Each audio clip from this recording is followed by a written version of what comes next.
कल दिल्ली में दो बड़ी चीजें हुई। एक आयोजन था और दूसरा घटना। दरअसल 28 मई को दिल्ली सुबह से ही खबरों में बना हुआ था।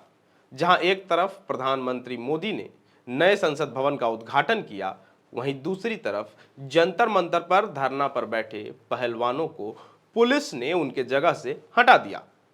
कल हुआ क्या, क्रमवार तरीके से बताते हैं। सुबह देश के प्रधानमंत्री नरेंद्र मोदी ने नए संसद भवन का उद्घाटन किया। इस समारोह में अतिथियों के लिस्ट में शामिल थे ब्रिजभूषण शरण सिंह। ब्रिजभूषण सिंह वही इंसान हैं जिस पर महिला पहलवानों ने यौन शोषण का आरोप लगाया है। पॉस्को एक्ट के तहत भी उन पर मामला दर्ज किया गया है। पॉस्को एक्ट तब लगता है जब किसी ऐसे महिला या पुरुष का यौन शोषण हो जिसकी उम्र 18 साल से कम हो। इसके बावजूद भी वे नए संसद भवन के उद्घाटन समारोह में थे और जो पीड़िता हैं अंतर्राष्ट्रीय महिला पहलवान, वो धरने पर बैठी थी। मैंने ये शब्द इसलिए कहा क्योंकि कल महिला पहलवानों ने ब्रिजभूषण की गिरफ्तारी की मांग को लेकर नए संसद भवन के सामने महिला महापंचायत बुलाई थी, जिस दौरान साक्षी मलिक, विनेश फोगाट, बजरंग पुनिया समेत सैकड़ों लोगों को पुलिस उठाकर ले गई, जिसके बाद उनके धरने स्थल को भी खाली करा दिया गया। आपको बता दें, ये वही खिलाड़ी हैं जिन्होंने अंतर्राष्ट्रीय पटल पर देश का नाम रोशन किया है। ये वही खिलाड़ी हैं जिसे हमारे देश के प्रधानमंत्री ने खाने पर बुलाया था, साथ में फोटो भी खिंचवाई थी। उसी दौरान देश के प्रधानमंत्री विनेश फोगाट को अपनी परिवार का बता रहे थे। उन्होंने विनेश से कहा था, मैं तुम्हें निराश नहीं देख सकता हूं। और विनेश, ये तो मेरे ही परिवार की है। तो विनेश, मैं पूरे परिवार को तुझे जानता हूं, तुम्हें निराश नहीं देख सकता हूं। तो क्या प्रधानमंत्री जिसे अपना परिवार का मानते थे, उसके लिए न्याय हो ऐसा कोई कदम नहीं उठाएंगे? आज ऐसे गंभीर मामले में प्रधानमंत्री चुप हैं, सरकार चुप है। ऐसे में सरकार से सवाल तो बनता है। हालांकि कल शाम को विनेश फोगाट और साक्षी मलिक को छोड़ दिया गया, वहीं बजरंग पुनिया को देर रात छोड़ा गया, जिसके बाद इन्हें धरना स्थल पर जाने से रोक दिया गया। पुलिस के अनुसार जंतर मंतर पर 109 प्रदर्शनकारी सहित पूरे दिल्ली में 700 लोगों को हिरासत में लिया गया। लेकिन आपको यह जानना बेहद जरूरी है कि इन पहलवानों पर एफआईआर दर्ज हो चुका है। कुल 6 धाराओं के अंतर्गत इन खिलाड़ियों पर एफआईआर दर्ज किया गया है।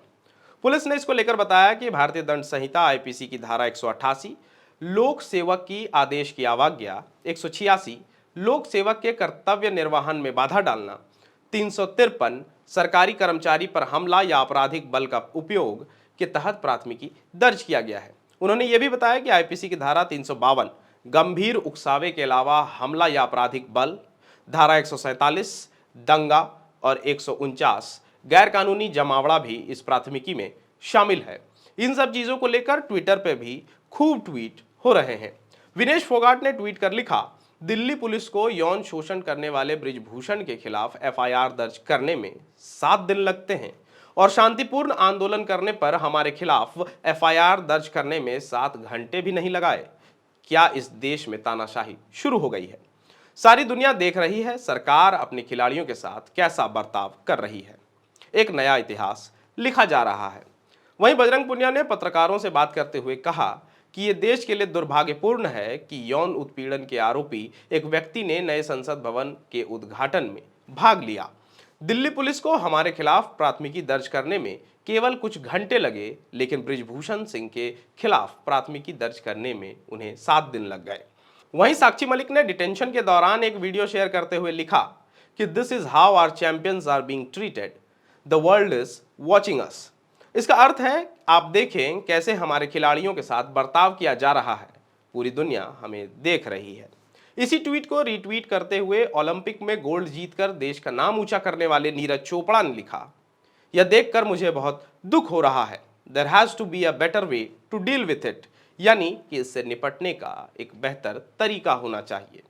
वहीं कुछ राजनेताओं ने इस मामले में दिल्ली पुलिस की निंदा की है और इसको लेकर सबसे पहले शरद पवार ने अपने ट्वीट में लिखा, यह देखना दर्दनाक है कि दिल्ली पुलिस ने लोकतांत्रिक तरीके से न्याय की मांग कर रही हमारी प्रमुख महिला पहलवानों के साथ किस तरह मारपीट की और उन्हें हिरासत में लिया।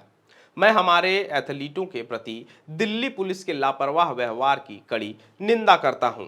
जो हमारे देश के गौरव हैं। क्रूरता की इस हरकत से आज हमारे लोकतांत्रिक मूल्यों और लोकाचार को शर्मसार होना पड़ा है। इसके अलावा राहुल गांधी ने एक वीडियो शेयर करते हुए ट्वीट कर लिखा, राजाभिषेक पूरा हुआ, अहंकारी राजा सड़कों पर कुचल रहे जनता की आवाज। दिल्ली के मुख्यमंत्री ने इस घटना की निंदा करते हुए साक्षी मलिक के ट्वीट को रिट्वीट कर लिखा, देश का मान बढ़ाने वाले हमारे खिलाड़ी के साथ ऐसा बर्ताव बेहद गलत और निंदनीय है।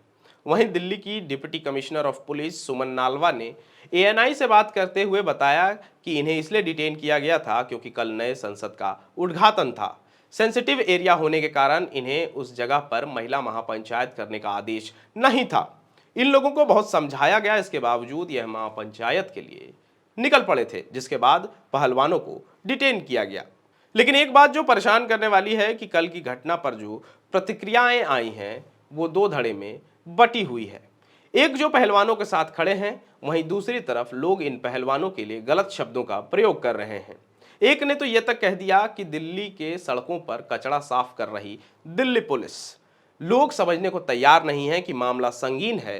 बृजभूषण शरण सिंह पर यौन शोषण का आरोप है। आपको याद होगा, एक जमाना था जब महिलाओं के प्रति कोई भी घटना होती थी तो पूरा देश एक साथ खड़ा हो जाता था। 16 दिसंबर 2012 ये वही दिन था जब देश की राजधानी में निर्भया के साथ सामूहिक बलात्कार की घटना घटी थी। उसके बाद पूरे देश भर में इसके खिलाफ प्रदर्शन हुए थे। लेकिन आज जब देश के खिलाड़ी यौन शोषण के आरोपी बृजभूषण शरण सिंह की गिरफ्तारी की मांग कर रहे हैं तो कुछ लोग उन्हें गाली दे रहे हैं। आप सोचिएगा जरूर, जिन खिलाड़ियों की तस्वीर को हम अपने सोशल मीडिया पर शेयर कर अपना सीना 56 इंच से ज्यादा चौड़ा कर लेते थे, उनकी जीत को हम अपनी जीत मानते थे, क्या उनके लिए गलत बातें बोलना ठीक है? अगर आप भी उन लोगों में हैं जिन्हें लगता है कि जो इन खिलाड़ियों के साथ हुआ वो सही था, तो आपको देखना होगा कि आप लाइन के किस पार खड़े हैं। हमारा नाम है ऋषभ गौतम और आप देख रहे थे thefourthpillar.news। धन्यवाद। अगर आप चाहते हैं कि हमारे वीडियोस का नोटिफिकेशन आपको बिना देरी के मिलता रहे तो आप इस चैनल को फॉलो और सब्सक्राइब जरूर कर लें। बाकी आप हमारे काम को लेकर कोई सुझाव हमें देना चाहते हो तो कमेंट बॉक्स में आप सादर आमंत्रित हैं। इसके अलावा हमारे वीडियोस आपको अलग अलग ठिकानों जैसे फेसबुक, इंस्टाग्राम, ट्विटर पर भी देखने को मिलेंगे, जिसके लिंक डिस्क्रिप्शन में डाल दिए गए हैं। शुक्रिया।